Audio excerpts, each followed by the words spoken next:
Let's be honest. Guys, sometimes we can be goofy. Like, we don't try to be. In fact, we try really hard not to be, but I don't know, sometimes we're just weird, man. We're goofy, especially if you mix it with the anxiety level that comes with us asking a girl out and the possibility of rejection. So we headed out with the camera crew and asked girls, what's the funniest way you've been asked out? One guy asked me to go get corn dogs with him. It kind of sounded funny. Someone's gave me like fake flowers. Yes. They always have their friends come up and do it for them. Yeah, he just like sit on my lap like across here and he's like, will you go out with me? I'm like, you're pretty weird. This one dude like texted me, he's like, will you be my girlfriend? And I was like, I'm not gonna answer that because you can't ask me over a text. Texting. Oh, okay. One time, like, the whole basketball team at my school called me, and they asked me out for this guy, but he really didn't want to go out with me, and he didn't know about it. A guy asked me out over the internet before. And what'd you say? Yes. Oh, how'd that work out? Not good. Not good. All right, so you heard some of those things. Anybody ever asked you out in funny ways or said some of those guy things to you? I've had some bad pickup lines. Let's hear them. I was sitting next to a guy at our talent show, and he just turned around and said to me, is your dad a burglar? And I was like, no. And he goes, where'd you get the diamonds to put in your eyes? And I was just like, okay. Anyways, back to the talent show. Pickup lines. What was the one you told me? Are you from Tennessee? Because you're the only 10 I see. Like, get so it? bad. Get it? And wouldn't it be funny if he was breaking and he's like, see what I did with the word? Just split, you know?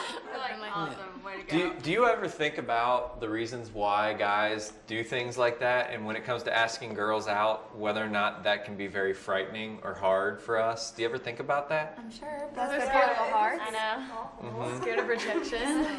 Ooh. I wouldn't want to do it. Do you ever wonder how necessary it is for a guy to have to summon up the courage to go and ask you out? Guys always say that it's so intimidating, but I'm like, if you know me well enough to want to ask me out on a date, surely you can just like come up and be like, hey, It kind of go out says, with me hey, on Friday? you know what? If I like something enough, then I'm gonna take a little risk. You know what I mean? If there's something at the top of that mountain that's valuable enough, then I'm gonna scratch my arms a little bit and get tired to crawl up it. And so I think one of the coolest things about girls, that the privilege that you have as a girl, because like I said, we generally are always going to seek you out a little more than you do us. And I think that generally is a better way to do this dance, because it's so hard for a guy to like work up the, they get the butterflies and they like have to like walk up to a girl and be like, do you want to go out on Friday night? And literally it's like putting your head on a chopping block, right? And you get the verdict, like yes or no.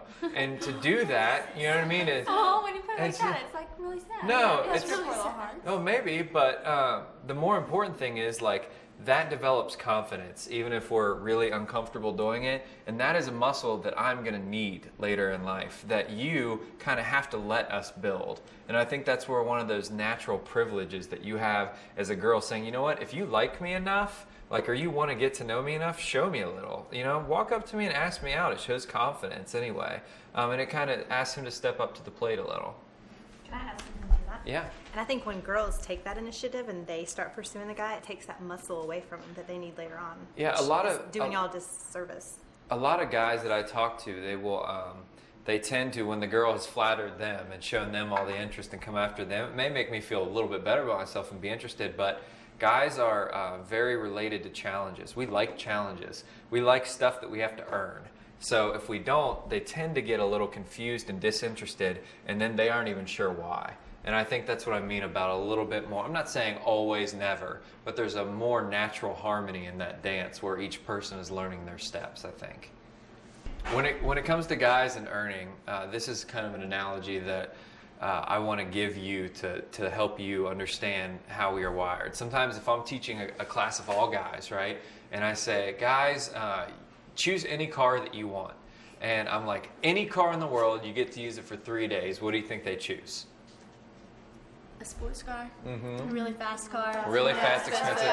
Let's say a Ferrari, because it's the most common one. So I say, brother, it's yours, man. Take it for 3 days. Drive it as fast as you want. There are no rules. There are no regulations. When you're done, just kind of throw the keys off and someone will pick it up. Like, you never have to talk to anybody again. How do you think they say they drive it? Really fast. Really fast would be an understatement, right? Yeah. They usually tell me somehow they will set fire to the engine by going so fast. They plan on blowing up the tires. There will be fire involved. You know, they're basically going to drive this car so incredible. They're going to drive it to its limits, right, to figure out what it is all about.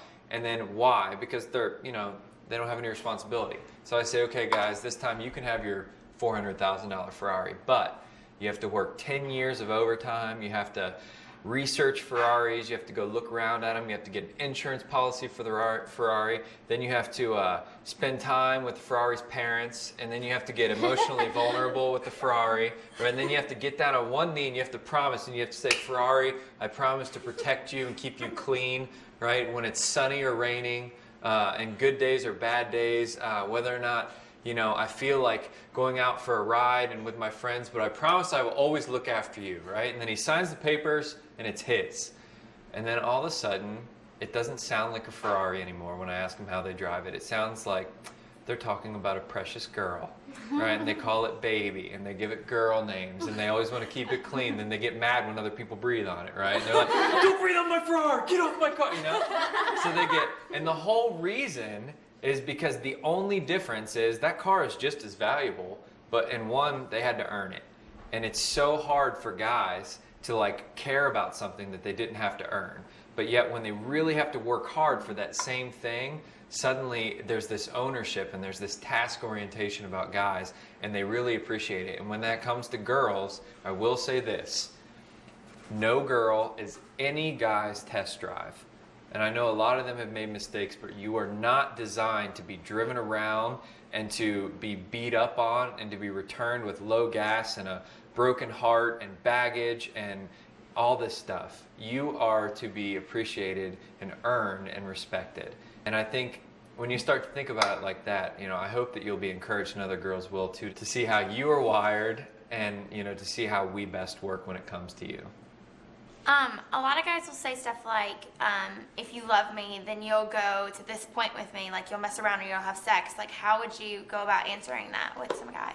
Well, I think that's a great opportunity for girls to call out guys on their BS.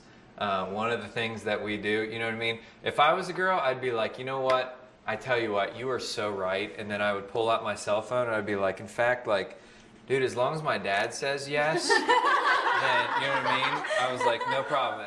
And you know, doesn't that send the point that all of a sudden it's like, I'm not just myself, like I'm somebody's kid. And suddenly, if I'm a guy being like, but baby, I love you, like if you love me, then, you know, suddenly she's like, well, here, talk to my dad. And if he says yes, I'm like, you know what I mean? Obviously, I know that what I'm doing is just a secret and it's not right and it's not being respectful to somebody's daughter. But I think that it's easy to call a guy out and be like, you know, oh my gosh, thank you, because that was like the cheesiest thing that I've ever heard. And did you know that's the most used line by guys? You know, or like, that's funny because I always thought that if you love somebody, you would never ask them to compromise. You know, and so it's an opportunity for a girl to learn this, all right? Eye contact, everybody. This is important. If I'm just guys, you need to learn to say no to me. It is one of the most important lessons that you can ever learn. A girl who values herself and has a lot of self-confidence knows how to say no. 1 out of 4 girls is sexually assaulted in their lifetime.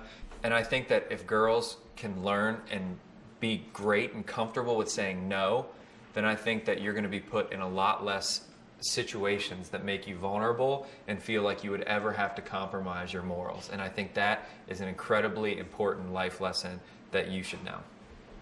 Well, what do guys say when you talk to them about all this stuff? They say a lot of different things, but I did ask a lot of guys what they would say to girls to give them advice about dating. Anybody interested in hearing? Like, yes, please. Yeah, girls act so calm, they're like, yes. Right? Here's a few things. One is, these are generally guys that are a couple years older that have kind of gone through that and now think really what they would want a girl to know that they're interested in. Skip the party scene.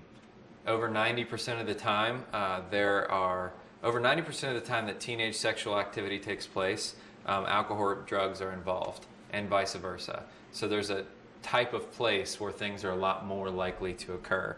The creepy dude. When somebody asks you out, you don't always have to just go out with that person. You know, one of the best things and best ways to gauge a guy is by his friends and how he treats you when he's around other people. So kind of like hang out with your friends. You know, it's a less intimidating thing for him and you guys can kind of get to know each other, and you can also see how he acts around you with other people. And I think that might be something that can be helpful for girls and take the pressure off of both of you, actually. They also said, meet my dad. And it's funny because you want to date somebody. If you want to date somebody, you want to introduce them to your parents, all right? Even if you didn't have one, you get the point that, you know what I mean? You want them to understand that, hey, I'm not just me, but I'm somebody else's. And, you know, maybe if your dad can wear like a muscle t-shirt and it's not embarrassing, you know what I mean? You want that guy to know, hey, this is somebody else's caring, loving child that they look out for, and that when you're out with them, you're not just with them, but you need to be looking after them as a friend the same way that other people care about them.